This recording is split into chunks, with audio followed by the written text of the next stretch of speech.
పక్షవాతం చెట్టంత మనిషిని క్షణాల్లో కుప్పకూల్చే ఒక పెను ఉత్పాతం. దీని బారిన పడ్డాక మన శరీరంలో సగభాగం చచ్చుబడిపోతుంది. కాలు చెయ్యి ఆడదు, నోటి మాట రాదు. మొత్తంగా ఆ మనిషి అనుభవించే దురవస్థకు అంతుండదు. సమాజంలో అధిక సంఖ్యలో ప్రజలను వైకల్యం బారిన పడేస్తున్న అతిపెద్ద సమస్య పక్షవాతమే అంటారు డాక్టర్లు. పక్షవాతం బారిన పడ్డాక కదలికలు కట్టుబడిపోవటం, మంచానికే పరిమితం కావడంతో చాలా మంది తీవ్రమైన మానసిక వ్యాకులతకు లోనవుతూ ఉంటారు. ఈ నేపథ్యంలో అసలు పక్షవాతం ఎందుకు వస్తుందో, ఆధునిక వైద్యంలో పక్షవాతానికి ఎలాంటి చికిత్సలు అందుబాటులో ఉన్నాయో, పక్షవాతాన్ని నివారించుకునేందుకు ఏం చేయాలో డాక్టర్ని అడిగి ఇప్పుడు తెలుసుకుందాం.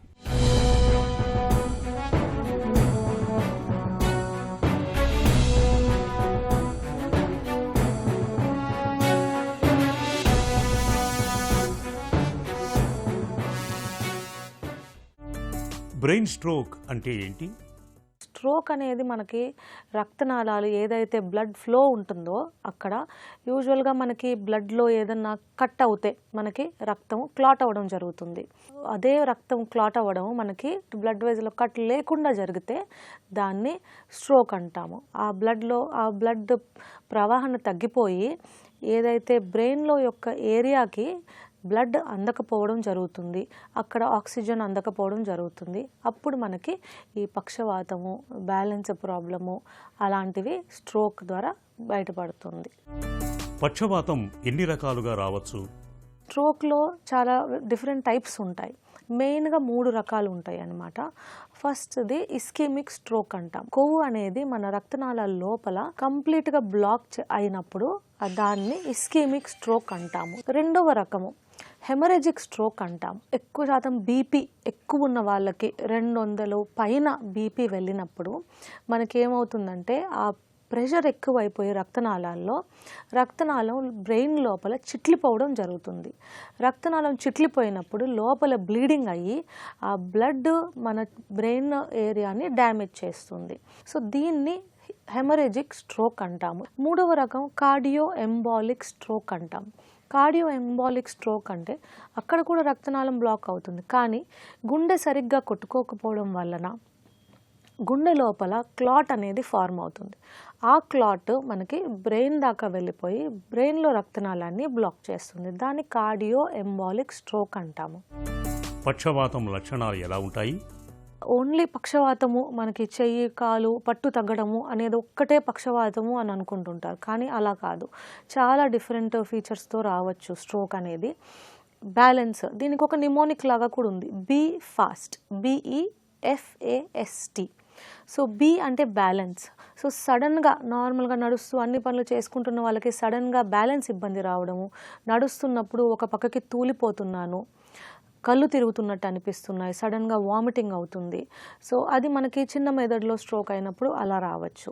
ఈ ఐజ్ అంటే మనకి కంటి చూపు ప్రాబ్లం, కళ్ళు సరిగ్గా కనిపించట్లేదు, మసగ్గా కనిపిస్తున్నాయి, లేదంటే కంప్లీట్గా చూపు మొత్తం కనిపించట్లేదు అసలు, ఆ తర్వాత కాసేపటికి కనిపించడము, లేదా కళ్ళు రెండుగా కనిపించడం కూడా స్ట్రోక్ యొక్క ఫీచర్ అవ్వచ్చు. ఎఫ్ అంటే ఫేస్.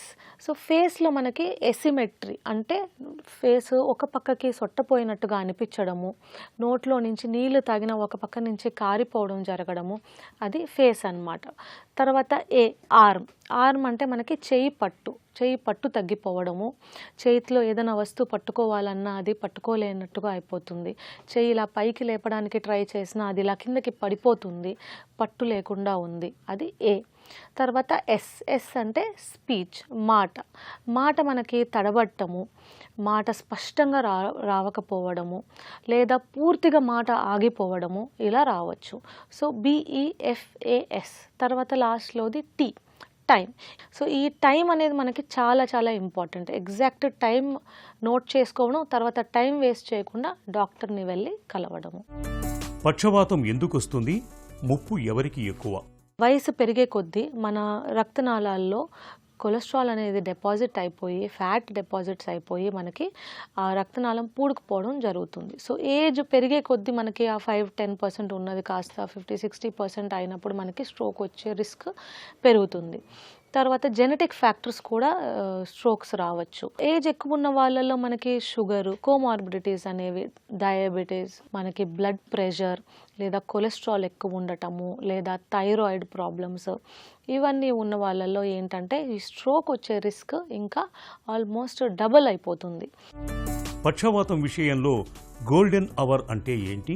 ఫస్ట్ 1 అవర్లో కనుక హాస్పిటల్కి రీచ్ అయ్యి మనం స్కాన్ చూసి ఏ టైప్ ఆఫ్ స్ట్రోక్ ఉంది చూసుకొని, ఇస్కెమిక్ స్ట్రోక్ అయితే వెంటనే ఈ ఇంజెక్షన్, క్లాట్ కరిగిచ్చే ఇంజెక్షన్ ఏవైతే ఇస్తామో అది ఇస్తే ఆల్మోస్ట్ కంప్లీట్గా పడిపోయిన చెయ్యి పూర్తిగా లేపేస్తారు. వెంటనే ఇమీడియట్ రికవరీ వచ్చే ఛాన్స్ కూడా ఉంటుంది.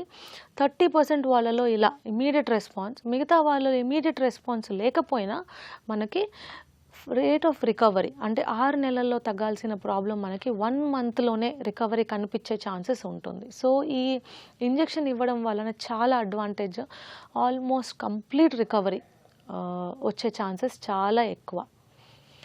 అందుకనే ఆ గోల్డెన్ అవర్ అనేది మనకి చాలా ఇంపార్టెంట్. ఐడెంటిఫై చేయడం, మనం తెలుసుకోవడానికి, అందుకే బీ ఫాస్ట్ నిమోనిక్ వాడి మనం వెంటనే కనుక్కొని వీలైనంత త్వరగా డాక్టర్ దగ్గరికి వెళ్ళి వెంటనే ట్రీట్మెంట్ స్టార్ట్ చేయాల్సి ఉంటుంది. పక్షవాతానికి చికిత్స ఎలా ఉంటుంది? సర్జరీ ఎప్పుడు అవసరం? లోపల రక్తనాళంలో క్లాట్ అయ్యింది అంటే మనము క్లాట్ కరిగిచ్చే మెడికేషన్స్ ఇస్తాము. కానీ అదే రక్తనాళం చిట్లిపోయి బ్లీడింగ్ అయ్యిందంటే దానికి మనము క్లాట్ కరిగిచ్చే ఇంజెక్షన్స్ ఇవ్వకూడదు. అలాంటివి ఇచ్చాము అంటే బ్లీడింగ్ ఎక్కువైపోయి ప్రాణానికి అపాయం అయ్యే ఛాన్స్ ఉంటుంది. అందుకనే వెంటనే మనం స్కాన్ చూసుకొని, సిటీ స్కాన్ కానీ ఎంఆర్ఐ స్కాన్ కానీ మనకి ఎలాంటి టైప్ ఆఫ్ స్ట్రోక్, లోపల బ్లీడింగ్ ఉందా, హెమరేజిక్ స్ట్రోక్ లేదా లోపల రక్తనాళం బ్లాక్ అయ్యిందా, ఇస్కెమిక్ స్ట్రోక్, అవి చూసి ఇస్కెమిక్ స్ట్రోక్ అయితే క్లాట్ కరిగిచ్చే ఇంజెక్షన్ వెంటనే ఇవ్వడం జరుగుతుంది. అదే హెమరేజిక్ స్ట్రోక్ అయితే అంటే రక్తనాళం చిట్లిపోయి బ్లీడింగ్ ఉంటే బీపీ ఎక్కువ అవ్వడం వల్ల అవుతుంది కాబట్టి వెంటనే బీపీ తగ్గించడానికి ఇంజెక్షన్స్ ఇవ్వడం జరుగుతుంది. పక్షవాతానికి కొత్తగా వచ్చిన చికిత్సలేంటి? 24 అవర్స్ లోపు మనకేమైనా లోపల రక్తనాళంలో పెద్ద క్లాట్ ఉంది అంటే మనకి ఇప్పుడు హార్ట్లో ఎలా అయితే స్టెంట్స్ వేస్తున్నారు అలానే మనకి బ్రెయిన్లో కూడా ఇప్పుడు రక్తనాళం ద్వారా ఒక కెథెటర్ గైడ్ వైర్ని బ్రెయిన్ రక్తనాళాల్లోకి పంపించి అక్కడున్న క్లాట్ని కంప్లీట్గా రిమూవ్ చేయగలిగే ఛాన్స్ ఉంటుంది. అవసరం ఉంటే అక్కడ స్టెంట్ కూడా పెట్టే ఛాన్స్ ఉంటుంది. సో ఇవి మెకానికల్ థ్రాంబెక్టమీ అంటాము. సో ఆ కెథెటర్ గైడ్ వైర్ని పాస్ చేసి అక్కడి నుంచి క్లాట్ని వితిన్ 24 అవర్స్ చేస్తే మనకి ఆల్మోస్ట్ కంప్లీట్ రికవరీ వచ్చే ఛాన్స్ ఉంటుంది. పక్షవాతానికి చికిత్స తర్వాత రిహాబిలిటేషన్ ఎందుకు అవసరం? ఆక్యుపేషనల్ థెరపీ అంటాము. స్పెసిఫిక్ ఏదైతే ఇన్స్ట్రుమెంట్స్ వాడాలి వాటి పరంగా అవి వాడడానికి స్పెసిఫిక్గా ఫిజియోథెరపీ ఇవ్వడం జరుగుతుంది. సో చెయ్యి పైకి లేపుతున్నారు, చెయ్యి నార్మల్ అయిపోయింది అలా కాదు. ఈ ఫైన్ మూవ్మెంట్స్ ఉంటాయి, ఇలా బటన్స్ పెట్టుకోవడం, మన రోజువారీ పనులు, బ్రష్ చేసుకోవడము, బటన్స్ పెట్టుకోవడము, చిన్న చిన్న పనులు, అన్నం కలపడము, అన్నం తినడానికి వీలుగా ఉండటము. సో ఇవన్నీ మనము ఫిజియోథెరపీతో దాన్ని ఇంప్రూవ్మెంట్ని ఫైన్ ట్యూన్ చేసుకోవడానికి జరుగుతుంది. సో చెయ్యి పైకి లేపడం అదంతా ఇమీడియట్లీ వితిన్ అ వీక్ మనకి తిరిగి వచ్చేస్తుంది. కానీ ఈ ఫైన్ మూమెంట్స్ అనేవి స్పెసిఫిక్ ఆక్యుపేషనల్ సంబంధించిన మూమెంట్స్ ఇవన్నీ, లేదా స్పీచ్ థెరపీ అంటాము. కొందరికి మాట పడిపోతుంది కదా, వాళ్ళకి స్పీచ్ థెరపీ స్పెసిఫిక్గా కొన్ని ఫిజియోథెరపీ సెంటర్స్లో అది స్పీచ్ థెరపీ చేపిస్తే చాలా ఫాస్ట్గా ఇంప్రూవ్మెంట్ వస్తుంది. పక్షవాతాన్ని నివారించుకోవచ్చా? ఏజ్ పెరిగే కొద్ది స్ట్రోక్ రిస్క్ పెరుగుతుంది, అది మనము మార్చలేము. షుగర్ మనము కంట్రోల్లో పెట్టుకోవడం, టైంకి షుగర్ చెక్ చేసుకోవడం, షుగర్ మెడిసిన్స్ కరెక్ట్ టైంకి వాడటము, నెక్స్ట్ బ్లడ్ ప్రెషర్, కంటిన్యూగా బీపీని కంట్రోల్లో పెట్టుకొని ఉండడం అనేది చాలా important. Next cholesterol levels. So ఈ కొలెస్ట్రాల్ లెవెల్స్ అనేది మనం తగ్గించుకొని బాడీలో వెయిట్ కరెక్ట్గా మెయింటైన్ చేయడము, ఇవన్నీ చేయాలంటే active life style, regular exercises చేయడము, స్ట్రెస్ తగ్గించుకోవడానికి మనము మెడిటేషన్ టెక్నిక్స్ అని, ఫిజికల్ యాక్టివిటీ ఎక్కువ ఉండటము, అడిక్వేట్ డయట్, ట్రెడిషనల్ మనం ఏదో వెరైటీ ఫుడ్స్ ఇవన్నీ అవసరం లేదు, మన ట్రెడిషనల్ డయట్ ఫాలో అయినా కూడా ఎక్సెసివ్గా ప్యాకేజ్డ్ ఫుడ్ అవన్నీ అవాయిడ్ చేసి ట్రెడిషనల్ డయట్ ఫాలో అయినా మనకి ఈ స్ట్రోక్ రిస్క్ అనేది తగ్గడానికి ఛాన్స్ ఉంటుంది. పక్షవాతానికి అవగాహనే అసలైన మందు. పక్షవాతాన్ని తెచ్చిపెట్టి హై బీపీ, షుగర్ వంటి వాటిని చక్కగా అదుపులో ఉంచుకోవాలి. తరచూ ముందస్తు పరీక్షలను చేయించుకుంటూ ఉండాలి. పక్షవాతం సంభవించిన గంటలోపే ఆసుపత్రికి చేరుకొని తగిన వైద్య సాయం పొందాలి. అప్పుడే మనం పక్షవాతాన్ని జయించగలం.